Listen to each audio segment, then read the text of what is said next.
अविनाश सुबह समय पर उठा नहीं तो संस्कृति उसने अविनाश को उठाते हुए उसके माथे पर हाथ रखा। माथा तप रहा था। संस्कृति घबरा उठी। अविनाश को तेज बुखार था। 2 दिन से वह खांस भी रहा था। संस्कृति ने कल इसी वजह से उसे ऑफिस जाने से मना कर दिया था, मगर आज तेज बुखार भी था। उसने जल्दी से अविनाश को दवा खिलाकर माथे पर ठंडी पट्टी रख दी। संस्कृति और अविनाश की शादी को अभी ज्यादा वक्त नहीं गुजरा था। 2 साल ही हुए थे। पिछले साल तक सास ससुर साथ में रहते थे, मगर कोरोना संस्कृति की जेठानी की मौत हो गई थी। सास ससुर बड़े बेटे के पास रहने चले गए। उसके बाद कोरोना का प्रकोप बढ़ता ही गया। पिछले कुछ समय से टीवी चैनल्स पर दिल्ली के अस्पतालों में कोरोना की जुझने वाली की हालत देखकर ऐसे भी परेशान थी। कहीं वेंटिलेटर नहीं तो कहीं ऑक्सीजन नहीं। मरीजों को अस्पतालों में बेड तक नहीं मिल रहा था। ऐसे में अब उनका क्या होगा, यह सोचकर वह कांप उठी। जल्दी से उसने माँ को फोन लगाया। माँ, अविनाश को सुबह से बहुत तेज बुखार है, क्या करूँ? बेटा, यह समय ही बुरा चल रहा है। राजू भी कोरोना पॉजिटिव है, वरना उसे भेज देती। हम खुद की देखभाल में लगे हुए हैं। तू ऐसा कर, जल्दी से डॉक्टर को बुलाकर दवाई शुरू कर दे। हाँ माँ, वह तो करना ही होगा। मेरी सास की भी तबीयत भी सही नहीं चल रही है, वरना जेठानी जी को ही बुला लेती। घबरा नहीं बेटी, धैर्य से काम ले, सब ठीक हो जाएगा। माँ ने समझाने का प्रयास किया। संस्कृति ने पति का कोरोना टेस्ट कराया। तब तक फैमिली डॉक्टर से पूछकर दवाई भी देती रही। इस अविनाश की हालत ज्यादा खराब होने लगी तो वह उसे लेकर अस्पताल भागी। अस्पतालों से निराश लौटने के बाद तीसरे में मुश्किल से बेड का इंतजाम हो सका। सास ससुर और जेठ भी दूसरे शहर में थे, जो सो मदद के लिए नहीं आ सके। वैसे भी दिल्ली में लॉकडाउन लगा हुआ था। रिश्तेदार चाह कर भी उसकी मदद करने नहीं आ सकते थे। आस पड़ोस वालों ने कोरोना के डर से दरवाजे बंद कर लिए। तब संस्कृति ने अपने दोस्तों को फोन लगाया, पर सब ने बहाने बना दिए। अकेली संस्कृति पति की सेवा में लगी हुई थी। अस्पताल में मरीजों की लंबी कतारों और मौत के तांडव के बीच किसी तरह संस्कृति खुद को बचाते हुए पति के लिए दौड़ भाग करने में लग गई। कभी दवा की पर्ची लेकर भागती तो कभी खाना लेकर, कभी डॉक्टर से गिड़गिड़ाती तो कभी थक हार कर बैठ जाती। रिसेप्शन से बैठकर पति के ठीक होने की कामना करती रहती। उस पर पति की तबीयत अच्छी होने के बजाय बिगड़ती जा रही थी। उस दिन भी डॉक्टर ने पर्ची में कई दवाएं जोड़कर लिखी। वह दवाई लेने गई, मगर सबसे जरूरी दवा थी वही नहीं मिली। अस्पताल में उसका स्टॉक खत्म हो चुका था। अब क्या करेगी? बदहवास सी हो अस्पताल के बेंच पर बैठ गई। बगल में ही परेशान सा एक युवक भी बैठा हुआ था। संस्कृति ने उसकी तरफ मुताबिक होकर पूछा, आप बता सकते हैं ये दवा मुझे कहाँ मिलेगी? मैं खुद दवा ढूंढ रहा हूँ, आसपास तो मिली नहीं। मेरे दोस्त ने बताया है कि नोएडा में उसकी शॉप है, उसने स्टॉक करके रखी है, सो वह मुझे दे देगा। अभी जाने की सोच रहा था। पर्ची लाइए, मैं आपके साथ आपके लिए भी दवा ले आता हूँ। बहुत मेहरबानी होगी। सुबह से इसके लिए परेशान हो रही थी।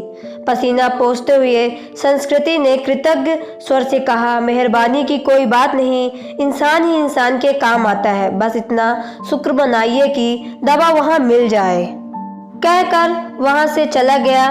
करीब 2-3 घंटे बाद लौटा। आसानी की लकीरों के बावजूद खुशी थी। यह लीजिए, बड़ी मुश्किल से मिली, मगर मिल गई, यही बहुत है। बहुत शुक्रिया। कितने की है? संस्कृति का चेहरा भी खिल उठा। अरे नहीं, पैसे की जरूरत नहीं, आप पहले ये दवा खिलाइए। मरीज को उस दिन के बाद से दोनों से बातचीत होने लगी। वह अपने भाई की देखभाल में लगा था और संस्कृति पति के लिए। दौड़ भाग कर रही थी। दोनों का दर्द एक सा ही था। संस्कृति जब भी व्यस्त होती तो उसके कंधों पर सिर रखकर रो लेती। कोई चीज लानी होती तो प्रतीक लेकर आता, संस्कृति को घर छोड़कर आता। धीरे धीरे तकलीफ के इन दिनों में दो अजनबी एक बंधन में बंधते जा रहे थे। उनके बीच एक अजीब सा आकर्षण भी था जो दोनों के इस बंधन को और मजबूत बना रहा था। एक दिन अविनाश का ऑक्सीजन लेवल काफी घट गया। अस्पताल में ऑक्सीजन सिलेंडर नहीं था।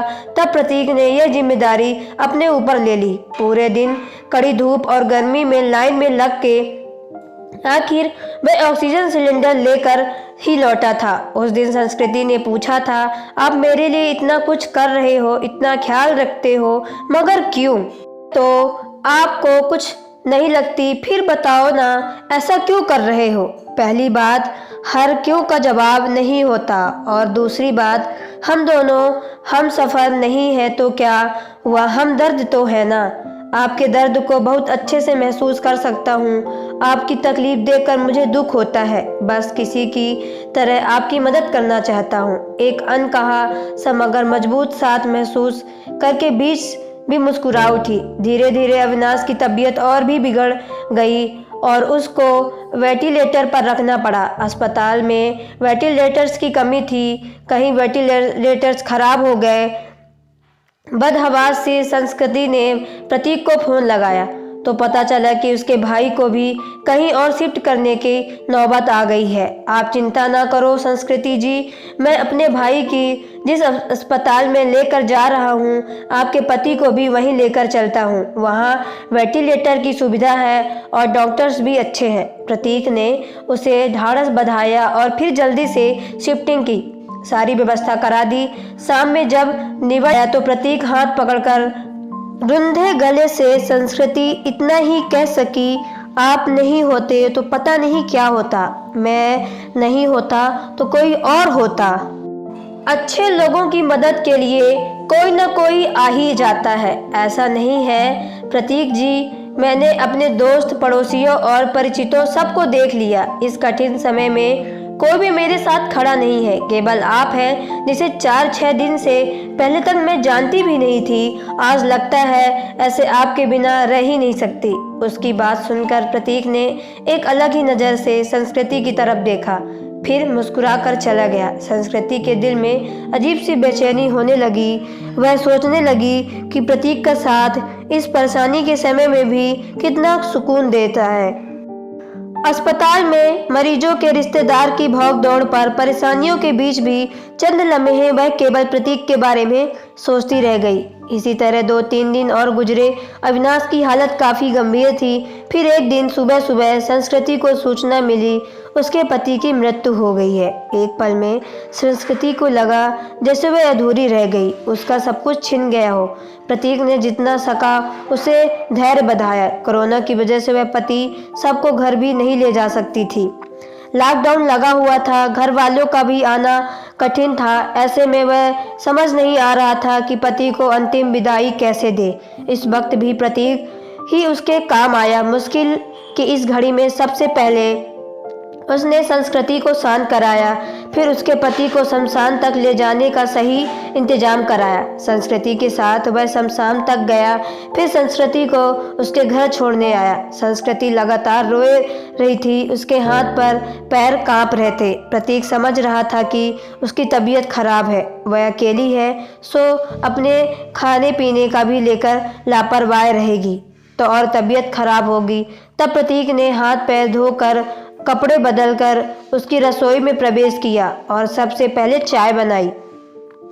संस्कृति ने साथ खुद भी बैठकर उसने चाय पी। फिर संस्कृति को नहाने भेजकर खुद दाल चावल बनाने लगा। संस्कृति को खाना खिलाकर उसके लिए सब्जी, फल, दूध आदि का इंतजाम कर सांत्वना देकर वहां से वापस लौट गया। 2-3 दिनों बाद जब संस्कृति थोड़ी सामान्य हुई और पति की मौत के सदमे से उभरी तो उसे प्रतीक की याद आई। प्रतीक उसके लिए अपनों से बढ़कर बन चुका था, मगर उसे पता नहीं था कि वह कहाँ रहता है, क्या जॉब करता है। बस एक फ़ोन नंबर था। उसने फ़ोन मिलाया तो नंबर बंद आ रहा था। संस्कृति घबरा उठी।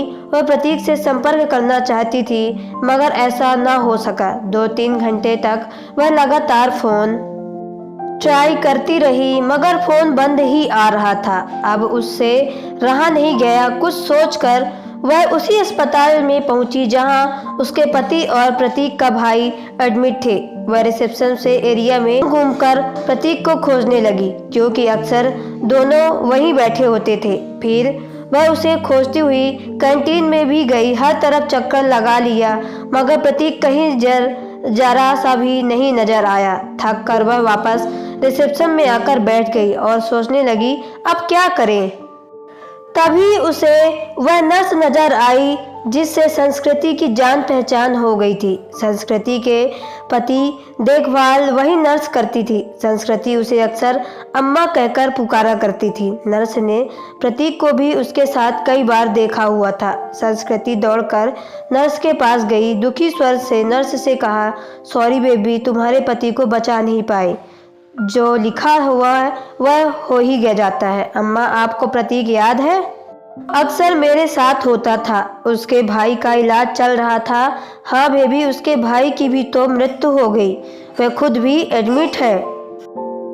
उसे भी कोरोना है। और जानती हो बेबी, वह तेरे पति वाले बेड पर ही है, बेड नंबर 125। सच अम्मा, आप उसे पहचानती हो ना? हाँ बेबी, पहचानती हूँ। तेरी बहुत हेल्प करता था, पर अब उसकी हेल्प करने वाला कोई नहीं है।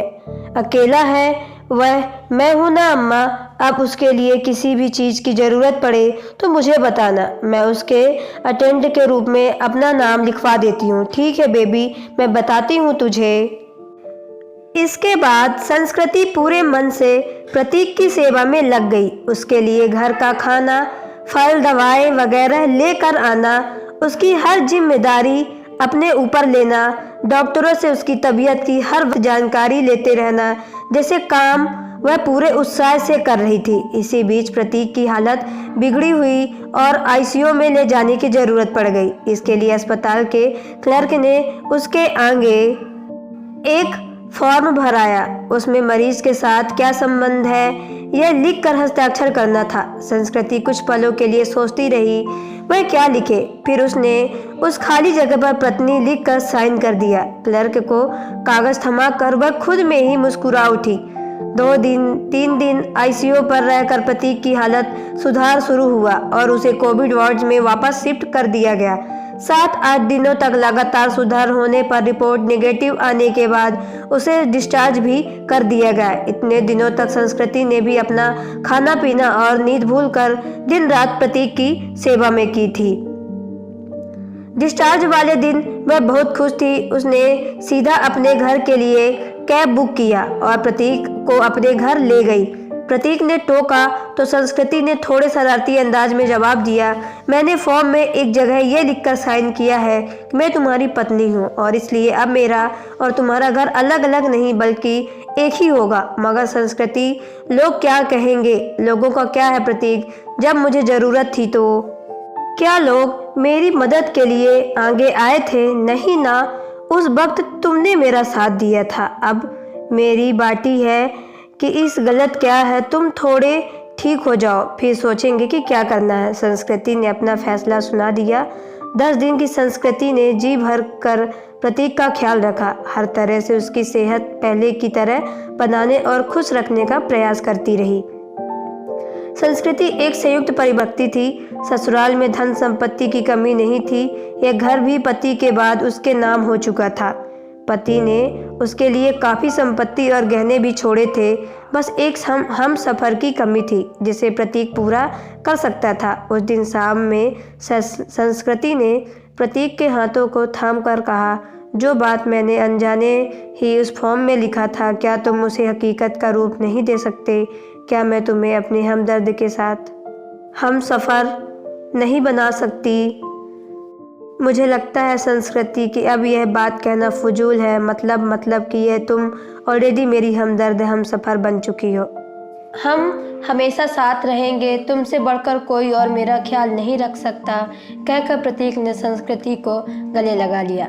आपको यह कहानी कैसी लगी दोस्तों, कमेंट बॉक्स पे ज़रूर बताएं। अगर आप मेरे चैनल पर नए हो तो चैनल को सब्सक्राइब करके बेल आइकन को प्रेस कर लें ताकि आने वाली वीडियो का नोटिफिकेशन आपके मोबाइल पे सबसे पहले पहुंचे। तो चलिए मिलते हैं नेक्स्ट वीडियो पे। Okay bye, take care.